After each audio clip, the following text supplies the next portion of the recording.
प्रेक्षकांनो, छोट्या वयाची मोठी स्वप्न या मालिकेत आज सॉलिड मजा आली आहे गौतमीची. गौतमी विचार करत असते, हिने त्या कॉफीमध्ये तर गोळ्या नसतील टाकल्या ना, काय करत असेल ही कार्टी. पण आता तेवढ्या सुमन तिच्याकडे अशी बघायला लागते. गौतमी दचकते आणि म्हणते, ए काय चाललंय का तुझं सुमन? हां, ते आत्या भाच्यानी ठरवलंय की गौतमीला चांगलंच वेडं करायचंय. सुमन म्हणत असते, बाप रे वहिनी, अगं तुझ्या डोळ्याखाली काय झालंय बघ ना. गौतमी म्हणत असते, काय झालं, पाणी कशाला आणलंस तू? तेव्हा सुमन म्हणते, अगं असं काय करते, आत्ता तूच मला पाणी सांगितलं होतंस ना, कोरी कॉफी प्यायच्या आधी मला पाणी आणून दे. घे बाय माझे, तू विसरली की काय? अरे देवा, आता तुझ्या डोक्यावर परिणाम झाला की काय त्या गोळ्यांचा? आता बयो येऊन अजून घाबरवते आणि म्हणते, अगं असंच असतं आत्या, अगो ते असंच डोक्यावर हळूहळू परिणाम करतात गोळ्या. मग हळूहळू चक्कर यायला लागते, हळूहळू माणसं छोट्या छोट्या गोष्टी विसरायला लागतात. सुमन म्हणते, अगो काय सांगतेस, आत्ता माझी वहिनी पाणी आणायचं सांगितलं होतं आणि विसरली बघ. अरे बापरे, डोळ्याखाली काळे वर्तुळं येतात. आता काय काय काय काय भीती दाखवली यांनी गौतमीला. गौतमीला पण हे सगळं खरं वाटायला लागलंय. आता या दोघींनी तिला घाबरवलंय आणि बयो आता निघून जाते.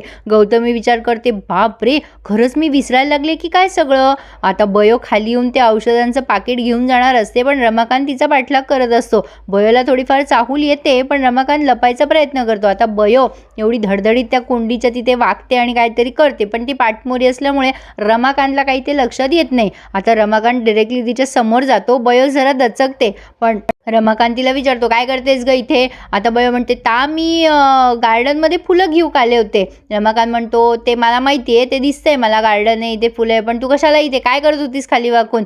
बयो म्हणते, अहो मी देवाला फुलं वाहायला चालले होते ना. ती हळूच पुटपुटत असते, काट्याला काय कळणार म्हणा. आता रमाकांत म्हणतो, गो कार्टे, काय बोललीस गो, खरं खरं सांग, तू इथे काय करत होतीस? बयो म्हणते, तेच सांगते तुम्हाला की मी देवाला चालले होते मंदिरात आणि इथे फुलं घ्यायला आले होते. रमाकांत म्हणतो, खरं बोला, नाहीतर बघ तुला सोडणार नाही मी. आता तो पुन्हा तिला धमकत असतो, तेव्हा बयो ओरडते त्यांच्यावर आणि म्हणते, ओ रमाकांत काका, मागे व्हायचं, तुम्हाला धडा शिकवायचा राहूनच गेलाय. तुम्हाला असा धडा शिकवीन की नाही, कधी कोणी पाहिलं होतं की नाही? मी जर सांगितलं ना सगळ्यांसमोर हे सगळं, तर लक्षात ठेवा. आता ती धमकावून तिथून निघून जाते रमाकांतला.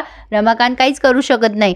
तर आता पुढे आपण बघतोय की हा विशाल चेक करत असतो पेशंटला आणि बयो तिथे येऊन सांगते की मला डाऊट होता तो खरा निघाला, आणि त्या गोळ्या पण दाखवते विशालला.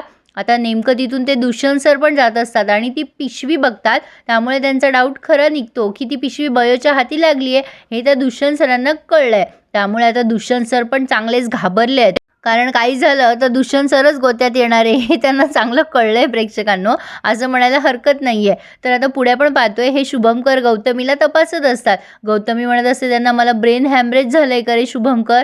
शुभमकर म्हणतात, ए काहीतरीच काय गौतमी, तुझं साधं पोट दुखते, ब्रेन हॅमरेज वगैरे काय, काही बोलतेस तू? आता गौतमी विचार करते, आता ह्याला कसं सांगू मी त्या गोळ्या घेतल्यात म्हणून. बयोने खरं तर हिला चांगलंच घाबरवलंय असं म्हणायला हरकत नाहीये.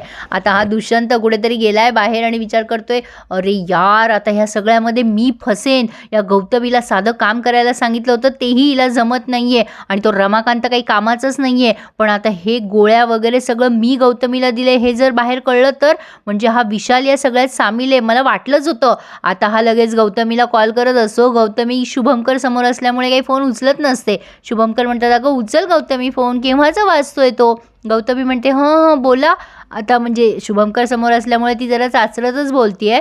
आता दुष्यंत तिकडनं तिला खूप ऐकवतो, गौतमी यार, तुला एक काम सांगितलं, साधी औषधं तुला सांभाळता येत नाही माझा.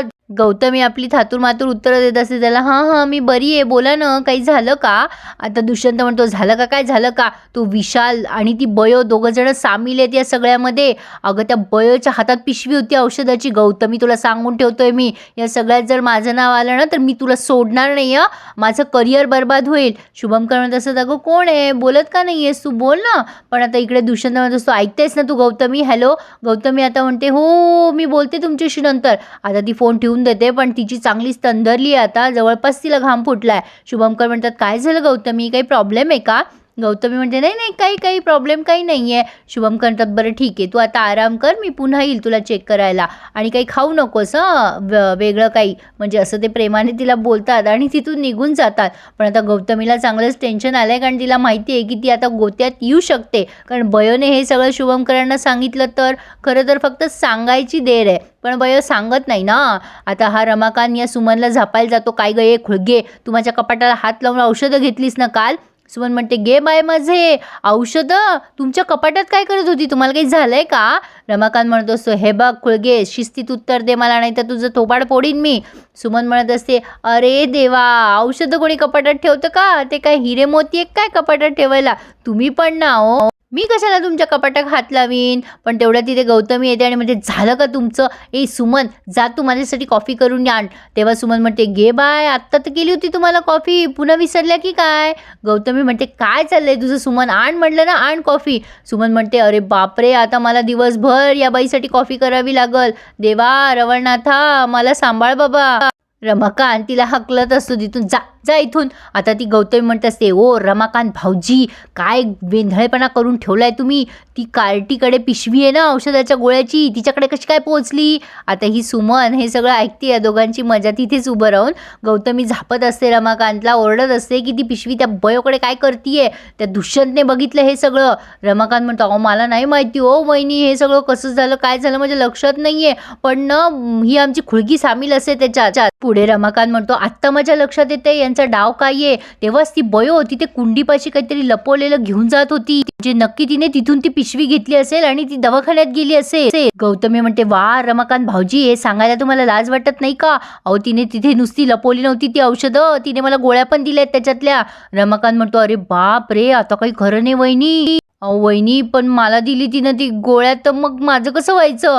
आता गौतमी म्हणते मला नाही माहिती बाबा, मला काही माहिती नाही, तिचा काही भरोसा नाही आहे, ती काही पण करू शकते. पण मी पण आता गोष्टी विसरायला लागले लहान लहान. लगेच रमाकांत म्हणतो अहो वहिनीनू, तुमचे डोळे बघा ना डोळे. अहो माझे डोळे बरोबर आहेत ना, बघा बघा बरं माझे डोळे बघा. गौतमी म्हणते गप्पा बसा तुम्ही, हे सगळं तुमच्यामुळे होते, मला जर काही झालं ना तर मी तुम्हाला सोडणार नाही. रमाकांत म्हणतो नाही नाही बाबा, मी जातो माझ्या भावाकडे, माझा डॉक्टर आहे भाऊ, चांगला मोठा डॉक्टर, मी त्याला दाखवतो, मी बरं होईल. गौतमी म्हणते काय चाललंय तुमचं, चालले लगेच तुमच्या भावाकडे. रमाकांत म्हणत असतो नाही हो वहिनी, जाऊ द्या हो मला, नका माझ्या मागे लागू. गौतमी म्हणते अहो जरा थांबा हो तुम्ही, एक काम करा तुम्ही ना, त्या शुभमकरकडे जाण्यापेक्षा तुम्ही ना दुष्यंतकडे जा. रमाकांतला जरा टेन्शनच आलंय आता. म्हणजे शिक्षा दिली कोणाला आणि कोण घाबरलंय बघा की. आता तेवढ्या तिथे बयो आली आहे. सुमन म्हणते लवकर आलीस आज बयो? तेव्हा बयो म्हणते अगं आत्या आज मेडिकल व्हिजिट नव्हती ना म्हणून लवकर आले. मग सुमन तिला सांगते की तू एका माकडाला शिक्षा द्यायला गेली पण दुसरं पण माकड घाबरलं की. सुमनने तिला डिटेल सांगितलंय की आमचे हे पण घाबरले. बयो खूप मजा घेत असते आणि तिला छान वाटते हे सगळं होतंय म्हणून. आता तेवढ्यात गौतमी येते आणि म्हणते काय चाललंय ग तुमच्या दोघींचं खुसूर फुसूर, जा तुला रमाकांत भाऊजीने बोलवलंय. सुमन म्हणते त्यांना काय काम आहे, ते काही पण बोलवत राहतात मला नेहमी नेहमी, माझ्या मागे पुष्कळ काम आहे. गौतमी म्हणते जा म्हणून सांगितलं ना, जा म्हणलं की जायचं. आता गौतमी त्या बयोला म्हणते एक काटे, तुला अशी शिक्षा देईल की नाही मी.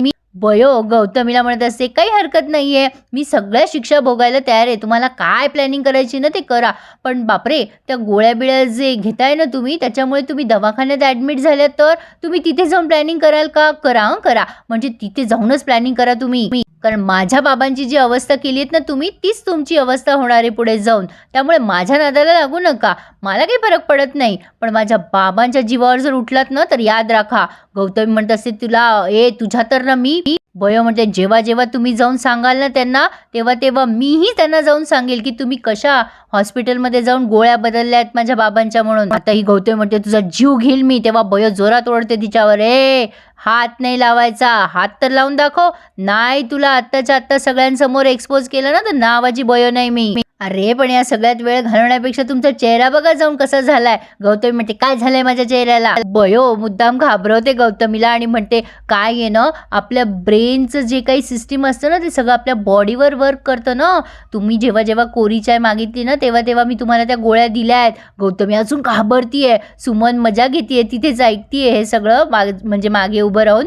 आता ती गौतमी म्हणते तुला तर सोडणार नाहीये मी. आता ती मोबाईलमध्ये बघत असते तिचा चेहरा. बयो म्हणते अरे याच्यात नाही, आरशात जाऊन बघा, तिथे छान दिसेल तुम्हाला. आता तुम्ही इथे वेळ नका घालू, नंतर बघून घ्या मला, जा लवकर जा आरशात बघा.